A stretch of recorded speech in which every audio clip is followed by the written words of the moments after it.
किसी की शनि की 7.5 चल रही हो, किसी का मंगल दोष चल रहा हो, किसी के कोई दोष चल रहे हो, उस व्यक्ति को नियमित रूप से जगन्नाथ जी का दर्शन करना चाहिए। और जरूरी नहीं है कि महाप्रभु जी का दर्शन आप यहीं आकर के करो। श्री जगन्नाथ रूप सबसे सुप्रसिद्ध स्वरूप है ठाकुर जी का पूरे भारत में। महाप्रभु जगन्नाथ जी का स्वरूप सबसे ज्यादा प्रसिद्ध है। दक्षिण से लेके उत्तर तक, पूर्व से पश्चिम तक कहीं भी ऐसा स्थान नहीं जहां महाप्रभु जगन्नाथ जी बैठे ना हो। किसी भी नगर शहर ऐसा कोई होगा नहीं जहां जगन्नाथ जी नहीं बैठे हों, सब जगह होंगे और सब इनके रूप को जानते हैं। आप किसी को एक बार को श्रीनाथ जी का चित्र दिखाओगे तो हो सकता है कोई व्यक्ति उनको ना पहचान पाए। हो सकता है कि हमारे वृंदावन राधा रमन लाल जी, राधा वल्लभ जी, बिहारी जी का चित्र दिखाने पर भी हो सकता है वो व्यक्ति ये तो पहचान जाएगा ठाकुर जी हैं, वृंदावन के होंगे, पर कौन से हैं हो सकता है। दक्षिण में, अब आंध्र प्रदेश में, नॉर्थ ईस्ट में, अरुणाचल प्रदेश आदि सब तरफ चले जाओ, वहां के लोग शायद इतना नहीं जानते होंगे, पर जगन्नाथ जी का रूप आप दिखा दो सब पहचान जाएंगे। कौन है? बोले ये जगन्नाथ जी है, महाप्रभु जगन्नाथ है, सब जानते हैं। सबसे प्रचलित ठाकुर जी हैं भारत के महाप्रभु जगन्नाथ। तो आप दुनिया के किसी कोने में रहते हैं, आपका कोई भी ग्रह नक्षत्र खराब चल रहा हो, महाप्रभु जगन्नाथ जी का दर्शन करना नित्य प्रारंभ कर दीजिए। आपका वही ग्रह जो अत्यंत पीड़ादायी चल रहा है, अत्यंत कष्टदायी चल रहा है, महाप्रभु जगन्नाथ जी के नित्य दर्शन से सब मंगल हो जाएगा। संपूर्ण श्लोक है उस भाव पर कि कौन से अंग का दर्शन करने से कौन से ग्रह की निवृत्ति होती है, या कौन सा ग्रह जो बिगड़ रहा होता है वो पवित्र हो जाता है। ऐसे हमारे महाप्रभु जगन्नाथ हैं। लेकिन हम लोग स्वार्थी क्यों बने? मेरे मन में आता है कि हम लोग स्वार्थी क्यों बने कि जो ग्रह खराब है उस ग्रह वाले ही अंग का दर्शन करें। सर्वांगण महाप्रभु जगन्नाथ। आपको एक गुप्त बात बता दें, महाप्रभु जगन्नाथ जी का जो मुख है ये श्री कृष्ण है, और यहां अधर से नीचे का जो अंग है जो वस्त्र में लिपटा रहता है वो श्री किशोरी जी हैं, वो श्री राधा रानी है। क्यों? क्योंकि वस्त्रों के भीतर जो महाप्रभु जी का स्वरूप है वो गौर वर्ण है, और वस्त्रों के ऊपर जो महाप्रभु जी हैं ये श्याम वर्ण है। इसलिए राधा कृष्ण मिलत तनु है श्री महाप्रभु जगन्नाथ जी। इसीलिए महाप्रभु जी साड़ी पहनते हैं। महाप्रभु जगन्नाथ जी क्या पहनते हैं? साड़ी पहनते हैं। अगर उनकी पोशाक देखो तो बगलबंदी नहीं पहनते, पीतांबरी नहीं पहनते। महाप्रभु जगन्नाथ जी वो तो इतने सारे वेश यहाँ पर हैं, लेकिन कभी आप दर्शन करो तो ऐसा खूब लंबे थान का वस्त्र ऐसे डाल करके ठाकुर जी बैठते हैं जैसे कुछ साड़ी पहन के आए हों। महाप्रभु जी तो ऊपर विराजमान है, और किशोरी जी तो हमारी सब जगह अंतर्मुखी ही हैं, सब जगह प्रकट रूप में दिख नहीं रही हैं हमारी किशोरी जी। वृंदावन में भी श्री बिहारी जी के बगल में गादी रूप में किशोरी जी हैं, राधा वल्लभ जी के बगल में गादी रूप में किशोरी जी हैं, श्री राधा रमण जी के बगल में मंजरी नाम रूप में किशोरी जी हैं। किशोरी जी का प्रकट दर्शन प्राचीनतम किसी भी मंदिर देवालय में आपको विशेष रूप से प्राप्त नहीं है। सब जगह किशोरी जी अंतर्मुखी हैं, घूंघट करके बैठी हैं। यहां किशोरी जी कहां है? तो जगन्नाथ महाप्रभु के मुख के नीचे का जो भाग है बिल्कुल गौर वर्ण है, वही श्री किशोरी जी हैं, वही श्री राधा रानी। सब लोग इधर देखो, हमारे ब्रज में तो किशोरी जी ने गिरिराज जी उठाए, यहां तो जगन्नाथ जी किशोरी जी ने उठा रखे हैं। जगन्नाथ जी को मुखमंडल किशोरी जी ने धारण कर रखो सबको दर्शन देने के लिए। और एक बात और कहते हैं बंधुओं, महाप्रभु जगन्नाथ जी को गीत गोविंद इतना प्रिय क्यों है? इतना प्रिय गीत गोविंद है महाप्रभु जी को कि उस समय गीत गोविंद के बड़े नियम हैं, बहुत ध्यान से सुनिए सब लोग। जो भी कोई गीत गोविंद का एक सर्ग का भी पाठ करते हैं उनको बहुत ध्यान धरना चाहिए कि आप किस स्थान पर बैठ करके गीत गोविंद बोल रहे हैं। क्योंकि श्री नाभाजी महाराज भक्तमाल जी में कहते हैं, ता सुनवे राधा रमण अवश्य पधारे।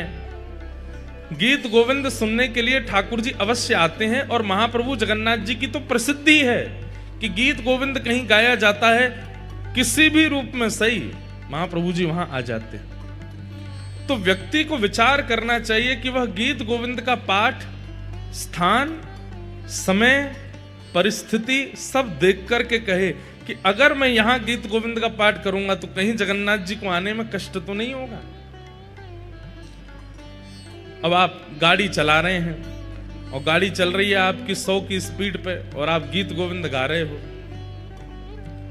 तो गीत गोविंद गा तो आप रहे हो, लेकिन 100 की रफ्तार में जब गाड़ी चला रहे हो, ठाकुर जी को कितनी तेज भाग करके आना पड़ेगा आपके पास, वो श्रमित ना हो जाए। उनको कष्ट नहीं होगा, लेकिन हमको विचार करना चाहिए। आप किसी ऐसे स्थान पर बैठे हैं जहां पवित्री नहीं है, शुद्धता नहीं है, बिल्कुल गंदगी पड़ी हुई है और आपके गीत गोविंद चल रहे हैं, तो महाप्रभु जी को वहां आना पड़ेगा। उसका विचार कीजिए। कभी भी गीत गोविंद कर सकते हैं, लेकिन थोड़ा प्रयास करके आसपास देख लीजिए कि महाप्रभु जगन्नाथ जी अगर आएंगे तो उनको कोई कष्ट तो नहीं होगा, तभी गीत गोविंद गाइए। अगर आप गा देते हैं तो उसमें पाप कोई नहीं है, लेकिन एक प्रेमी का स्वभाव होता है कि वो अपने प्रियतम को कष्ट नहीं देना चाहता।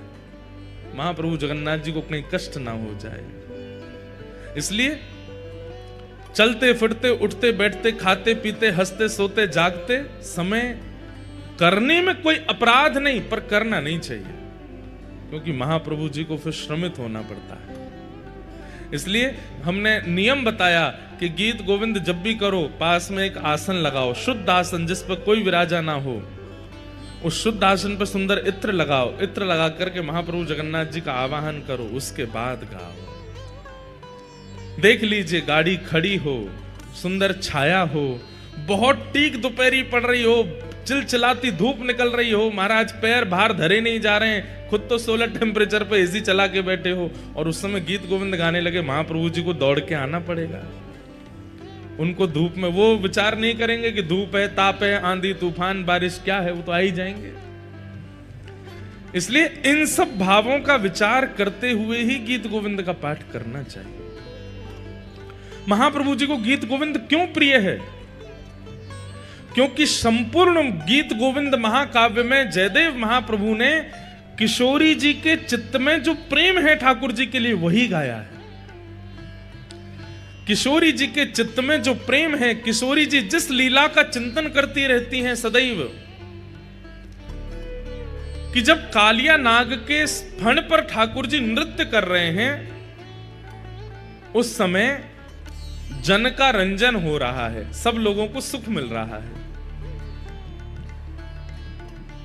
बहुत ध्यान से सुनिएगा, गीत गोविंद की एक एक पंक्ति उसमें एक लीला छुपी है। पर आचार्यों ने और गुरुजनों ने हमसे मना किया है कि गीत गोविंद का ज्यादा प्रवचन मत कीजिएगा। क्यों? क्योंकि गीत गोविंद में ऐसी अंतरंग अंतरंग बातें हैं कि उन बातों को सबको सुनाने का अधिकार नहीं है। इसलिए गीत गोविंद, कथा आपको सुनाने के लिए, कीर्तन आपको सुनाने के लिए, भजन आपको सुनाने के लिए, कवच आपको सुनाने के लिए, पर गीत गोविंद महाकाव्य केवल ठाकुर जी को सुनाने के लिए होता है। वो ठाकुर जी सुनते हैं, आप उसको समझ नहीं पाएंगे।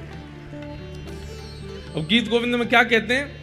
बोले जब कालिया नाग के ऊपर ठाकुर जी ने नृत्य किया, उस समय जन का रंजन हुआ। अब इसका सीधा अर्थ तो यह है कि ब्रजवासी यमुना जल पान नहीं कर पा रहे थे, गैया जमुना जल पी नहीं पा रही थी, इसलिए ठाकुर जी ने कालिया नाग को भगा करके समस्त ब्रजवासी जनों का रंजन किया, आनंद किया। लेकिन इसके पीछे गुप्त कथा क्या है? गुप्त कथा यह है कि ठाकुर जी जब वंशी बजाते हैं और ठाकुर जी जब गान करते हैं, तब किशोरी जी नृत्य करते हैं। ठाकुर जी बहुत निपुण हैं नृत्य में। ऐसा अद्भुत नृत्य ठाकुर जी करते हैं कि ठाकुर जी के नृत्य को देख करके सब सहचरियां, सखियां, जो देख लेता है वो देखता ही रह जाता है ठाकुर जी को। ऐसा नृत्य ठाकुर जी करते हैं। लेकिन जैसे ही किशोरी जी नृत्य करना प्रारंभ करती हैं, तो ठाकुर जी अपना नृत्य भूल जाते हैं, किशोरी जी को देखते हैं। तब ठाकुर जी ने किशोरी जी के चरणों में प्रणाम करके कहा कि हे श्यामाजू, मुंह पे नेक कृपा करो। बोले कहा कृपा करें? बोले इतना बढ़िया आप नृत्य करो जे नृत्य मुंह को सिखाए दो। किशोरी जी से कही कि मुंह को नृत्य सिखाए दो। किशोरी जी ठाकुर जी को नृत्य सिखाते। गुरु और सिखाने वाले का एक स्वभाव होता है कि वो शिक्षा देने के बाद अपने शिष्य से कहता है कि अब जो मैंने सिखाया वो हमको दिखाओ, हमको बताओ, परीक्षा दो। तो ठाकुर जी ने नृत्य तो सीख लिया, लेकिन नृत्य सीखने के बाद में किशोरी जी से बोले, हे श्यामाजू ऐसे नहीं दिखाऊंगा। बोले तो? बोले काउदना बढ़िया वारो मंच मिलेगा वहां नाच के दिखाऊंगा आपको। तो किशोरी जी रोज प्रतीक्षा कर रही हैं कि कब मंच मिलेगो, कब मंच मिलेगो। जैसे ही ठाकुर जी ने कालिया नाग को यमुना जी से बाहर निकाला, यमुना जी से बाहर निकालते ही ठाकुर जी ने जैसे ही अपने चरण धरे हैं, चरण धरते ही ठाकुर जी के मन में भाव आयो, या तो बढ़िया मंच नहीं मिलेगा, बढ़िया गुदगुदो सो मंच है, जहां चरण धरो वही मुख नीचे है जाए। अपने 1000 फन खोल लिए कालिया नाग ने। ठाकुर जी बोले या तो बढ़िया मंच नहीं मिलेगा, वर्सेटाइल मंच है, बिल्कुल गुदगुदो है। तो बाकी ब्रजवासी तो व्याकुल हो रहे थे। यशोदा मैया ने जब देखी नाग के ऊपर लाला चढ़ गया तो मैया तो मूर्छित है के गिर गई वहीं पे। अरे मधुमंगल सीता मैया उतार के लाओ, जे सांप के ऊपर चढ़ गो है। ब्रजवासी तो व्याकुल हो रहे थे। तो फिर जयदेव महाप्रभु ने ये क्यों कहा कि जन रंजन है, ये सबको सुख मिल रहा है, यहां तो सब दुखी हो रहे हैं। नंद बाबा, यशोदा मैया, बलभद्र जी सब चिल्ला चिल्ला के लाला नीचे उतरिया। अरे सांप के फने लाला खा जाएगा तो नीचे आ जा। पर ठाकुर जी तो कूद कूद कर नृत्य कर रहे हैं। ठाकुर जी नृत्य कर रहे हैं तांडव। और महाराज ऐसा नृत्य ठाकुर जी ने किया, इससे बढ़िया गुरु को गुरु के द्वारा सिखाई गई शिक्षा और कौन बता सकता है। गुरु ने कोई शिक्षा प्रदान की और आपने उस शिक्षा का प्रदर्शन करके गुरु को प्रसन्न कर दिया तो कोई बड़ी बात नहीं। लेकिन गुरु के द्वारा शिक्षा प्रदान की गई उस शिक्षा से आपने गुरु के सहित पूरे ब्रह्मांड को प्रसन्न कर दिया, ये गुरु के लिए सबसे प्रसन्नता है। ठाकुर जी बोले, हे श्यामाजू अकेले बिलाज के आपको खुश नहीं करूंगा। तो बोले तीनों लोग वाहवाही करेंगे और सब खोजन लगेंगे कि भैया इतना सुंदर नृत्य सिखावे वाले आपके गुरु जी कौन है। ऐसा नृत्य करूंगा मैं तो। आहा, यहां जगन्नाथपुरी में भी एक दिन कालिया नाग मर्दन लीला होती है और उस दिन महाप्रभु जगन्नाथ जी के नीचे भी शेष नाग बनाया जाता है और महाप्रभु जगन्नाथ उसके ऊपर नृत्य करते हैं। यहां पर भी वो लीला होती है।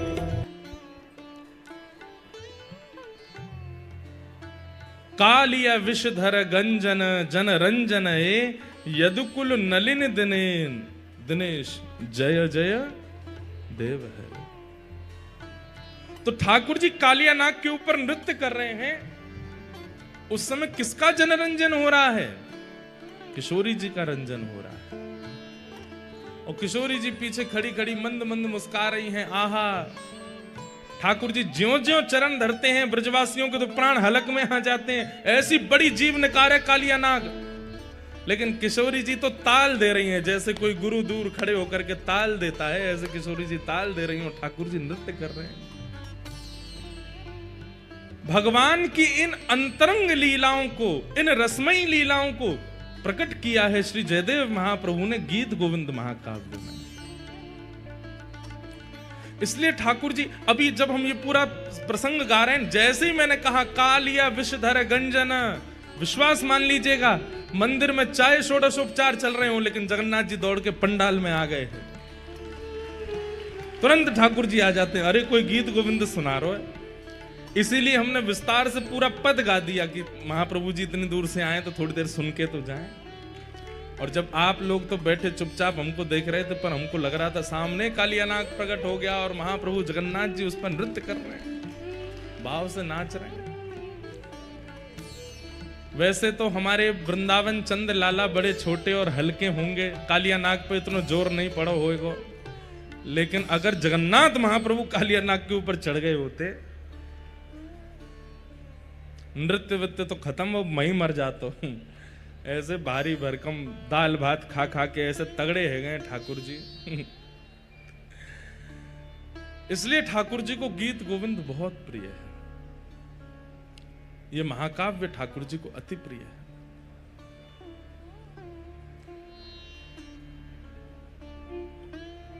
ऐसे महाप्रभु जगन्नाथ जी ये राधा कृष्ण मिलत तनु हैं।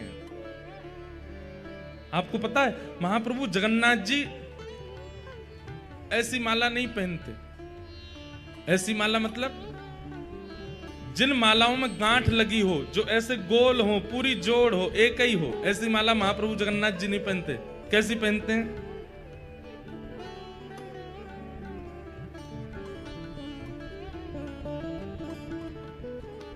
ऐसी माला पहनते हैं जो खुली हुई हो, जिनमें गांठ ना लगती हो।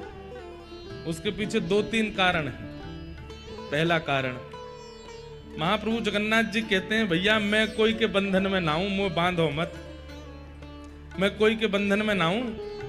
इसलिए ठाकुर जी गांठ की माला नहीं पहनते, खुली माला पहनते हैं। और इसका सबसे उचित और सबसे विशेष कारण महाप्रभु जगन्नाथ जी कहते हैं, बोले भैया मेरे भक्त मोकू पुकारें, मेरे भक्त मोकू बुलावें, और कहीं गीत गोविंद को पाठ चल रहे होगो और कहीं मैंने गांठ की माला पहनी और मुंह दौड़वे में कहीं ये इरज गई, कहीं रुक गई, कहीं मुंह को रोक लियो तो मुंह को पहुंचे हुए में विलंब हो जाएगा। ऐसी माला पहनाओ कि तुरंत नेक झटका में ही उतर जाए और मैं दौड़ के जाऊं अपने भक्त की रक्षा को। इसलिए ठाकुर जी ऐसी पहनते हैं। चैतन्य महाप्रभु, आप लोग सब जाते हैं मंदिर दर्शन करने के लिए, तो गरुण स्तंभ जहां पर श्री गरुण जी विराजमान हैं, उनके पीछे देखेंगे बड़ी भीड़ लगती है, वहीं से लोग घूम घूम के जाते हैं दर्शन। उसकी महिमा स्कंद पुराण में है। मैंने एक दिन कहा था कि गरुण जी आचार्य हैं, आचार्य सन्निधि में आप दर्शन करोगे तो ही महाप्रभु जी आपको देखेंगे। बिना गरुण जी के अगर आप दर्शन करने के लिए गए तो आप जगन्नाथ जी को देखोगे, जगन्नाथ जी आपको नहीं दिखेंगे, आपको नहीं देखेंगे। क्योंकि जगन्नाथ जी तो आचार्यों को देखते हैं, और आचार्यों की सन्निधि में जो होता है उस पर दृष्टि अपने आप पड़ जाती है। भाई इत्र किसी ने लगा रखा है, आप उसके गले लग जाओ तो थोड़ी सुगंधी आप में भी आ जाएगी ना। आचार्य जन, गुरुजन, ये सब तो इत्र लगा करके आए हैं, इनकी सुगंधी तो सबको सुगंधित करती है। पर कई बार इत्र लगाए व्यक्ति के साथ चल रहा होता है ना व्यक्ति, तो हम लोगों को भ्रम हो जाता है, पता नहीं दोनों में से किसने इत्र लगाया। हो सकता है साथ वाले ने इत्र लगाया हो। तो भक्ति की महक तो आ रही आचार्यों से, पर आचार्य की उंगली पकड़ के जब हम चलते हैं तो ठाकुर जी को भ्रांति हो जाती है कि महक आचार्य में तैयार रही है कि संगवारी में तैयार रही है। और इस कारण से आचार्य चरण की वजह से हम पर दृष्टि पड़ जाती है महाप्रभु जी की। गरुण जी आचार्य हैं, उनके पीछे जाकर के जब आप महाप्रभु जी को देखो, भले ही महाप्रभु जी का एक कोना दिखे, एक नेत्र ही दिखे, आप भीतर जाके सर्वांगीण जगन्नाथ जी का दर्शन कर लोगे, उसका इतना महत्व नहीं है जितना गरुण जी के पास खड़े होकर के एक छोड़ को देखने का महत्व है। एक अंग ही दिख जाए महाप्रभु जी। तो वहां गरुण स्तंभ श्री चैतन्य महाप्रभु अपने जीवन काल में 2 बार भीतर गए हैं बस। बहुत ध्यान से सुनिएगा। श्री चैतन्य महाप्रभु अपने संपूर्ण जीवन काल में 2 बार जगन्नाथ भगवान के समीप गए हैं। एक बार जब पहली बार आए थे, जब पहली बार मायापुर नदिया ग्राम से श्री जगन्नाथ श्री चैतन्य महाप्रभु यहां पधारे, तो जहां से नील चक्र दिखना प्रारंभ हुआ वहीं से ही चैतन्य महाप्रभु दोनों भुजा उठा करके दौड़ने लगे। और इतनी द्रुत गति से दौड़े कि महाराज खूब प्रयास किया लोगों ने रोकने का, लेकिन नहीं रुक पाए। सिंह द्वार से प्रवेश किया, सिड्डियां ऐसे लांग रहे थे जैसे मानो कितनी इनके बड़े बड़े चरण हो। 4-4 सिड्डियां एक साथ चढ़ रहे थे और ऐसी द्रुत गति में परिक्रमा लगा करके दौड़ करके आए और भीतर प्रवेश किया। गरुण स्तंभ के पीछे से दौड़ते हुए एक दोहरी पार, दूसरी दोहरी पार, तीसरी दोहरी पार, चौथी दोहरी में भीतर प्रवेश करके महाप्रभु जगन्नाथ जी को अंक से लगा लिया। पुजारी लोग दौड़े, अरे अरे अरे चिल्ला रहे थे सब लोग। यहां पे जब आप लोग भीतर दर्शन करने गए एक आध दिन, भीतर मतलब गर्भगृह में तो नहीं जाना चाहिए, चाहे कोई ले भी जाए तो भी नहीं जाना चाहिए। पहले तो गर्भगृह के दर्शन होते थे, हमने किए हैं गर्भगृह में अंदर जाके, महाप्रभु जगन्नाथ जी को स्पर्श भी किया है। लेकिन हमारे पुरी शंकराचार्य भगवान की आज्ञा कि भाई गर्भगृह में जीवित शालिग्राम है, अगर कोई सामान्य अंदर प्रवेश करेगा तो श्री शालिग्राम भगवान पर चरण रखने का उसको अपराध लगेगा। इसलिए केवल सेवायतों को अधिकार है, वो जा सकते हैं, बाकी किसी को नहीं जाना चाहिए। लेकिन चैतन्य महाप्रभु सीधे दौड़ करके गए और महाप्रभु जगन्नाथ जी को अपने अंक से लगा करके वहीं मूर्छित होकर गिर पड़े।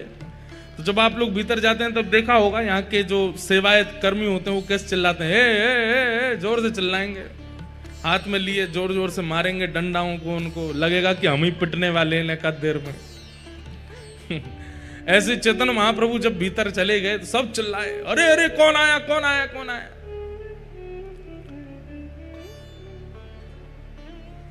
सब लोगों ने देखा तो भावावेश में पड़े हैं, नेत्रों से अश्रु नहीं सर्वांगण अंग से अश्रुपात हो रहे थे।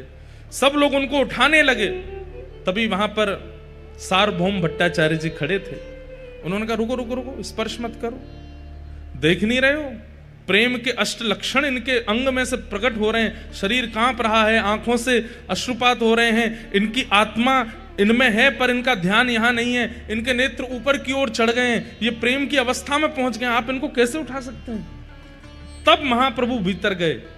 उसके बाद फिर सार्वभौम भट्टाचार्य जी अपने घर ले गए, सब उनके सेवक गण आ गए।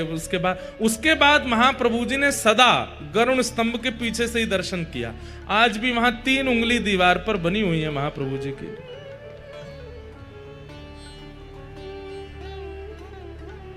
आज भी महाप्रभु जी की 3 उंगलियां अंकित हैं गरुण स्तंभ के पीछे की दीवार पर। और दूसरी बार गर्भगृह में प्रवेश किया अपने लीला संवरण के समय। श्री चैतन्य महाप्रभु जब अपनी लीला विश्राम कर रहे हैं, उस दिन चैतन्य महाप्रभु दौड़ करके गए और भीतर जाकर के सब पीछे पीछे दौड़ रहे हैं, कोई देख नहीं पाया, दौड़ करके गए गरुड़ स्तंभ के पीछे से होकर के धौरी पार 1 2 3 4 5। और जैसे ही महाप्रभु जगन्नाथ जी के गर्भगृह में प्रवेश हुए, महाप्रभु जगन्नाथ जी का जाकर के गाढ़ आलिंगन किया। महाप्रभु जी ने तुरंत दोनों दरवाजे बंद कर दिए मुख्य, और जब खोल करके भीतर देखा तो श्री चैतन्य महाप्रभु जगन्नाथ जी में विलीन हो गए, महाप्रभु जी में विराज किए। इन 2 बारों के अलावा महाप्रभु जगन्नाथ जी का दर्शन स्वयं चैतन्य महाप्रभु जी ने भी भीतर जाके नहीं किया, दूर से ही करते थे। बाकी सब जगह तो हमारा भी मन होता है कि पुजारी लोग हमको भीतर ले जाए खींच के, लेकिन पता नहीं जगन्नाथ जी में ऐसी इच्छा होती है। खूब हमारे सब मित्र हैं, सब हमारे सेवायत ले जाते हैं कहीं ना कहीं से, लेकिन मन होता है कि पीछे से ही दर्शन करें, जहां से हमारे आचार्यों ने किए वहीं से ही दर्शन करें महाप्रभु जी का। तो श्री चैतन्य महाप्रभु गरुड़ स्तंभ के पीछे खड़े होकर के वो कैसे दर्शन करते थे, ध्यान से सुनो। अब भीड़ तो बहुत होती है, आप लोगों को भी लगता होगा किसी के कंधा पे चढ़ जाएं, कोई स्टूल दे दे, नेक तो दिख जाएं जगन्नाथ जी। एक छलांग मारो, एक बार में जितने जगन्नाथ जी दिख जाएं उतने जगन्नाथ जी को नेत्रों में बंद करके मंदिर से निकल के बाहर आ जाओ और कहीं एकांत में बैठ करके नेत्र बंद करके फिर उस सर्वांगीण अंग का चिंतन करो। जगन्नाथ जी के दर्शन की विधि है। जो थोड़े से दिखे बस उन्हीं को ही बार बार पुनः पुनः पुनः पुनः वही देखते रहो नेत्रों में। और चैतन्य महाप्रभु क्या करते थे, उस छवि को नेत्रों में धारण करके फिर मानसी सेवा करते थे जगन्नाथ जी की। कैसी सेवा? आओ जगन्नाथ जी, आपके लिए मैं सुंदर मलाई लाया हूं, लो मेरे हाथ से पाओ। आहा, महाप्रभु जगन्नाथ जी मुख खोल करके पा रहे हैं। महाप्रभु जगन्नाथ जी को आसन लगाया है, उस पर बैठाया है, कुछ चर्चा कर रहे हैं, महाप्रभु जी उसका उत्तर दे रहे हैं। कभी आरती करते हैं, कभी नैवेद्य पधराते हैं, कभी बलैया लेते हैं, कभी कुछ करते हैं। तो चैतन्य महाप्रभु बंगाल से आए थे, उनको पता तो उनको सब था, लेकिन लीला करनी थी। तो ऐसी ही गांठ की माला बना करके जैसे ही महाप्रभु जी को पधराई, माला टूट के अपने आप गिर गई। मानसी में। चैतन्य महाप्रभु बोले ये माला क्यों गिर गई? कोई नहीं ठाकुर जी, मैं दूसरी माला लाऊं। फिर से बगीचा में गए, मानसी में ही, वहां से सुंदर पुष्प चयन करके लाए, फिर से माला बनाई, बना करके जैसे ही महाप्रभु जी को बने फिर टूट के गिर गई। अब कोई 10-5 फूलों की माला तो बनती नहीं है जगन्नाथ जी की, कम से कम नहीं तो 400-500 पुष्प लगते होंगे तब एक माला बनती होगी, इतनी विशाल माला पहनते हैं। चैतन्य महाप्रभु बोले इतनी देर हो गई, आप माला धारण क्यों नहीं कर रहे हैं? यहाँ पूरे बगीचा के बगीचा खत्म होते जा रहे हैं, आप माला क्यों नहीं पहन रहे? मानसी में कर रहे हैं सेवा। तो मानसी में बैठ करके महाप्रभु जी चिंता कर रहे हैं कि जगन्नाथ जी माला क्यों नहीं पहन रहे हैं। तो यहाँ 5 सखा हैं श्री जगन्नाथ जी के। कल हमने एक सखा की चर्चा सुनी, श्री बलराम दास। ऐसी एक सखा और हैं, उनका नाम है श्री जगन्नाथ दास। तो वो जगन्नाथ दास जी बाहर घूमते घूमते आए और चैतन्य महाप्रभु के बगल में बैठ करके बोले, आपकी मालाएं बार बार इसलिए टूट रही हैं क्योंकि आप गांठ बांध रहे हो, गांठ खोल करके पहना दीजिए, जगन्नाथ जी धारण कर लेंगे। तो चैतन्य महाप्रभु को यह चिंतन हुआ कि मेरे मानसी में मैं क्या सेवा कर रहा हूं, इसको कैसे पता? मैं अपनी मानसी में माला बना करके पहना रहा हूं, ये इसे कहां से दिख रहा है? पूछने लगे, भाई तुम कौन हो? बोले पहले माला पहनाओ फिर बताऊंगा। चैतन्य महाप्रभु ने फिर माला बनाई और उसमें गांठ नहीं लगाई। जैसे ही महाप्रभु जी को धारण कराई, श्री जगन्नाथ महाप्रभु जी ने माला स्वीकार कर ली। अब आरती नैवेद्य करने के बाद में जैसे ही आंख खोल कर, भैया तुमको कैसे पता कि हमारी मानसी में क्या चल रहा है? बोले क्योंकि मैं भी यहां मानसी में दर्शन करता हूं जगन्नाथ जी के। तो मैं मानसी में जब अंदर बैठ करके महाप्रभु जी को देख रहा था तो बार बार आप आकर के माला पहना रहे थे, ये मुझे दिख रहा था। मेरी मानसी में ये दिख रहा था कि आप बार बार आके माला पहना रहे और वो माला टूट टूट करके गिर रही है। इसलिए महाप्रभु जगन्नाथ जी ने मुझे आज्ञा की कि ये बंगाल से आए हैं, अभी इनको यहाँ की रीति पता नहीं है, आप इनको बता दीजिए कि माला बांध के नहीं खोल के पहना है। क्यों? मेरा भक्त कहीं से पुकारेगा तो मुझे दौड़ के जाने में कोई बंधन ना हो जाए। महाप्रभु चैतन्य महाप्रभु जी ने उन जगन्नाथ दास जी को हृदय से लगा लिया, अत्यंत नेत्र सजल हो गए। क्यों?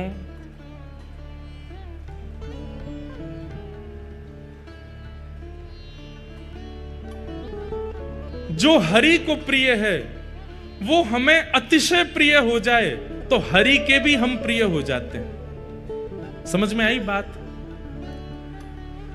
जो ठाकुर जी को प्रिय हैं वो अगर हमारे प्रेमी बन जाएं तो उनके नाते से ठाकुर जी के हम प्रेमी बन जाएंगे।